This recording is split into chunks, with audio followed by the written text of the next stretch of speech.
If you are a fan of fantasy, anime, superhero comics, or anything like that, you have certainly come across the classic character trope of the villain who loves to fight. A villain whose primary motivation is tied directly to their unrivaled desire to best their foes, and it's seemingly the only thing they care about. But how does that translate to Dungeons and Dragons? Well, I'll tell ya, it creates a hell of a good time. And so, hello, my name is Matt, and welcome to my hidden nerdy side, and today we're creating a villain who can consistently pester your party throughout your entire campaign, while bringing both danger and levity into any encounter he's in, also known as the murder-hungry battle mage. We're gonna go over my steps when creating any villain, and craft ourselves a baddie in a way so you can plop them straight into your D&D games. So, let's build a villain. Now, unlike my previous character in the Let's Build a Villain series, who is more of an antagonist with a sad story than a true villain, our battle mage is definitely an evil person your players will feel positively great about finally defeating. So, who is he?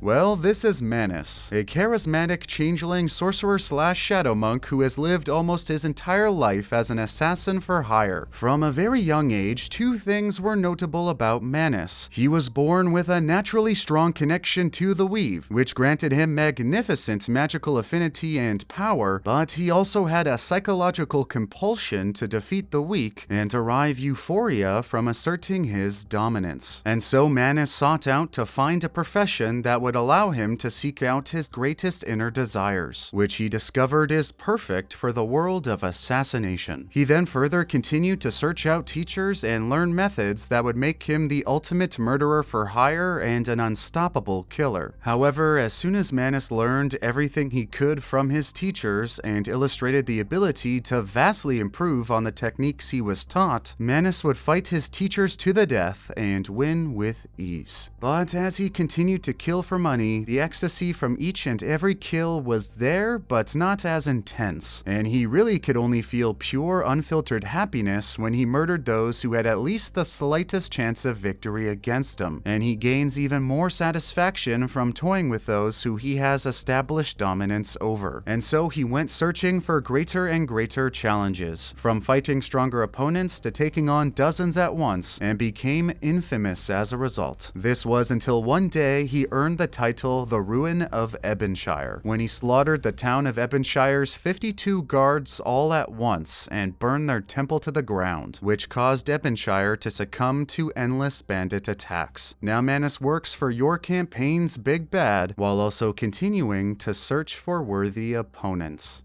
So there is a lot to unpack there, and the best way to do so is by talking about his motivation. So as I've stated, his motivation is fighting, but it's more than that. It's particularly about fighting stronger and stronger opponents. And this motivation isn't a passing fad, no. This is a psychological addiction. It's a hunger that needs to be sated, an itch that needs to be scratched. That being said, he can be patient if it will lead to further joy down the line, as is shown with his patience of training and learning before turning on his own masters. But in the end, Manus will always come for his targets, and his wants and desires come before all else. So factoring this in, why would he work for your big bad? Why, it's simple. Working for your big bad will allow Manus to find better and better opponents to end with his skills. For example, let's say some powerful cults and ancient creatures are after a special item. All your main villain has to do is tell Manus about it, and he'll saunter right on over. The real question we have to answer is, why wouldn't Manus just try to kill your main villain? Surely your big bad is strong, and that would be quite appetizing to our battle mage. Well, you see, your big bad isn't an idiot, and has done their research. Your big bad doesn't pick their high-ranking officers at random, but through careful consideration. And after investigating Manus through backwater channels, your big bad was able to piece together exactly who Manus is. Manus threatened to cut your big bad down, but they simply replied, "I'll only fight you for real once my goal is complete." And now, with the prospect of potentially fighting a truly worthy adversary and taking the most difficult difficult of all lives, Manus now wanders the world doing your big bad's bidding. However, it's important to note Manus's motivations are not the same as your big bad's, and he believes your big bad will ultimately get what they want in the end regardless due to their incredible power, so Manus can be patient and have some fun on the way.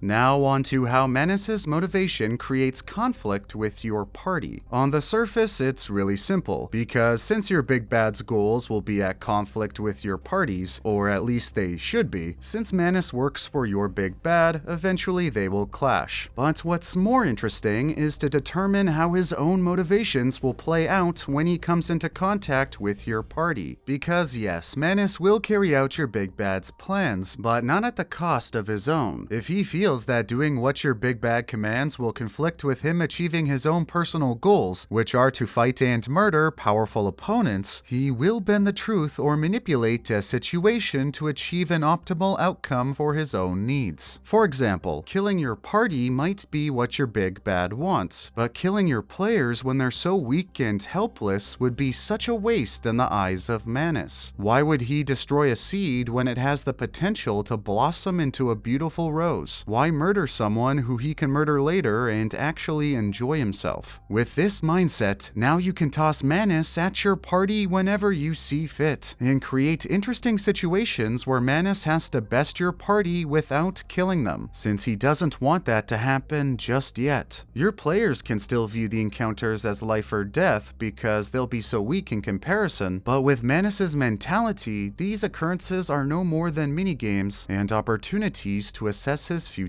prey. He wants the party to get stronger so he can fight them for real later on, but also wants to toy with them in order to demoralize and dominate your players, both combatively and psychologically. But Manus will balance this with also aiding your big bad so he can claim his ultimate prize, a fight with one of your world's most powerful beings. So at this point, we have set the stage to have a character who can create some tremendously fun and engaging role-playing scenarios, but can his abilities live up? Well, oh yeah they can. Now when designing Manus, there were a few key elements I wanted to become clear. He needs to be a highly skilled and sneaky assassin. He needs to be able to assert his dominance and mentally torture his opponents. He needs to be able to take on multiple foes at once, since he was able to take on 52 guards with ease. And he needs to be seen as naturally magically gifted, and has used his gifts to acquire both mage and monk tactics, improve upon them, and become the ultimate killer. So with that in mind, let's take a look at what this animal can do. I have a full stat block for you to use in the description, but I'll quickly go over some of his more complex and cornerstone abilities. As you can see, despite him being naturally gifted at magic, he only learns spells that help him with his main fighting mechanics, which are his elemental weapons, and to make him an ever-elusive assassin. Being mobile, slippery, and taking his opponents down quickly with his elemental blades is his preferred style of fighting. You can give him extra spells for personal flavoring if you wish, but being an upfront, in-your-face, blade singer sort of mage is how Manus likes to do things. However, the abilities that really set Manus apart from everyone else is his mastery over shadows. First off, he is able to see in darkness, even the magical kind, as if his vision was normal, giving him a huge advantage in darkness. On top of that, he has a version of the monk's shadow step ability, which is pretty much the same except it's specific. He can teleport to shadows as small as a foot in size, allowing him to be even more sneaky and allowing you to unlock your creativity when implementing his shadowy movements. For example, if a player is running away and the sunset is shining on their back, a shadow would be cast in front of them. A shadow Manus can slink out of and suddenly appear from. This becomes even more dangerous when you combine it with his mythic action, for when he drops below 150 hit points, he unhinges his jaw and a 120-foot cloud of darkness covers the battlefield, giving the assassin a massive advantage. Now these abilities are great, but the ability that will surely be the most memorable is his Conjure Shadow Self. Manus can choose to conjure fully functioning copies of himself using shadows. When the initiative count hits 20, acting as a lair action without a lair, Manus instantaneously turns into a shadowy mist, and then up to 4 separate and indistinguishable copies of Manus appear anywhere within 90 feet of the original. On top of that, when Manus does this, he can teleport himself and his currently conjured copies anywhere he can see within that 90 feet. It's important to note this happens instantaneously, because this means when this occurs, not only are there 5 Manuses, but your players will now have no idea which is the original. And what's even better, Manus can use his Changeling ability as a bonus action, and all of his shadow copies can use whatever he can except cast spells. This allows you to have Manus change his appearance into different characters your players know, making him the ultimate troll. However, this ability is by no means free to use. As for every copy he summons, Manus must transfer some of his HP into the copy. So as the combat goes on, you have to be more strategic with how you use his copies, because if you blow your load within the first 2 rounds and your players get lucky, Manus can die rather quickly. But I wouldn't fret too much, because his copies are capable of some wild stuff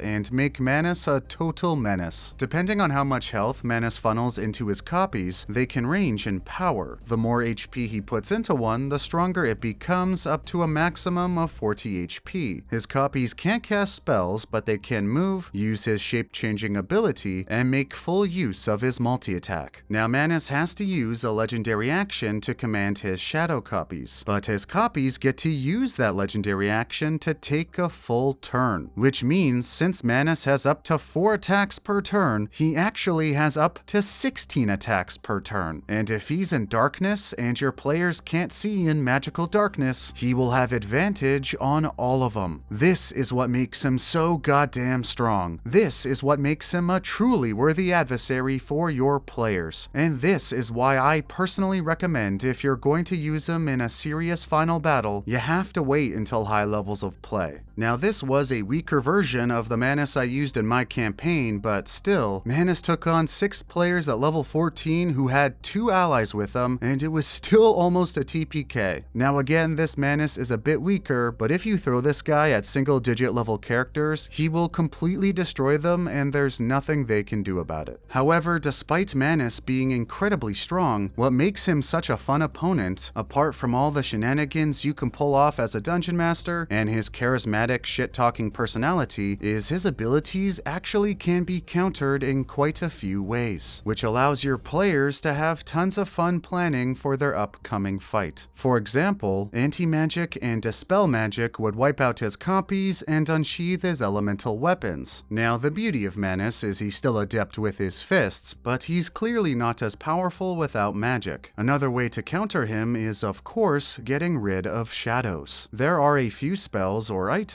that can get rid of darkness, so if your players play around that aspect intelligently, Manus is still threatening, but easier to deal with. But the point is, Manus's abilities can inspire players to think creatively and feel rewarded for their efforts, which might just be his best trait. Now finally, let's talk about our final important step. When and where would be a good place to toss Manus into your story? Well, we already roughly talked about when the final battle should be, but saving Manus for just a single combat encounter would be such a waste, so we gotta sprinkle in at least a couple of face-to-face encounters beforehand. Not only does it create more fun for you and your players, but it also importantly allows them to experience what he can do once or twice before their final combat encounter, so they can prepare accordingly. This is good because your players can feel rewarded for figuring out a counter like we mentioned earlier, but also because going in blind to a Manus fight makes it much more difficult. I ended up showing him off about 4 to 5 times before their final fight, but I'll share just a couple of ways you can throw him at lower level parties without having to kill him. First, there is the sizing up your prey style of encounter. My players just rescued a captured girl hidden away in one of my big bad's bases. After fighting their way out and getting quite a few cuts and bruises, they managed to escape only for one of my players' backstory characters to be waiting outside for them. My players were confused why the player's friend was here, but it was only so Manus could get close and snatch the girl. He summoned an ice knife in his hand, placed it on her throat, changed his face into a different one, and said, "Are you really the ones that oppose the rogue mages?"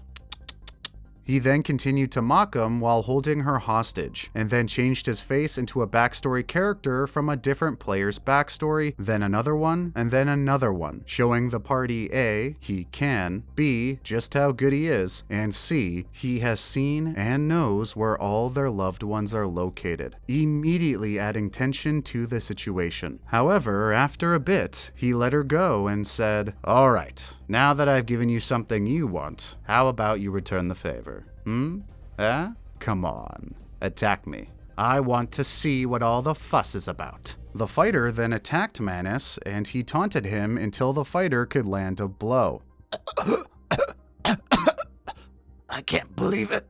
So strong. He was right. You're the chosen ones. Oh. And then Manus fell backwards into a well, appearing to be dead. Now, of course, this was a shadow copy, as Manus then appeared behind them and said, "Kidding." But seriously, I actually was trying to dodge that strike. Maybe you're not so shit after all. What about the rest of you? Come on, don't be shy. Manus then sparred with every player who wanted to before saying, "Okay, you can take the girl. Go along." And when my players asked him if my big bad would be angry, he replied, "Probably. So we shouldn't tell him then. Don't worry, I'll put on a big show." They arrived after I got there, those tricksy kids. Don't worry, master, I'll avenge this injustice. Don't worry, relax. I don't care about some stupid girl. Now get out of here before I change my mind, because I'm so tempted to. This encounter achieves a few things. First, it shows off some of his abilities so your players can start theorizing. Secondly, it shows off his personality and playfulness. And thirdly, it lets your players know he isn't necessarily working for your big bad, and allows your players to theorize even more about ways to deal with him in the future. The second encounter I'll quickly describe is a hide-and-seek sort of encounter. My players were at an auction house wanting to procure an important item, and Manus showed up and just stole it. Manus then created a bunch of shadow copies and went into a crowded part of town, forcing the players to chase him around and play mental gymnastics trying to figure out who the real copy is, while also realizing he isn't just not trying to kill them, but he's actually encouraging them to try new things and get better. This again shows his playful personality, but it also gives your players a much better understanding of how his abilities work. And it also allows you to run an encounter where your players can try their hardest, while you also get to have fun coming up with different ways to escape with the item without killing your players. And finally, what both of these encounters do is allow your players to potentially spot the true motivation of Manus because of his actions, not because of some grand monologue. And if your players can spot this motivation, not only do they feel smart, but just think about all the interesting ways they can use it to their advantage. For as we know, Manus is a slave to his innermost desires. And Manus thinking he can both fight your big bad while also waiting for your players to get more powerful before killing him will ultimately lead to his downfall. So, there you go. A murder-hungry battle mage to toss into your D&D games. Are there any other types of villains you want me to cover? Let me know in the comments section below. Thanks for watching and indulging my hidden nerdy side.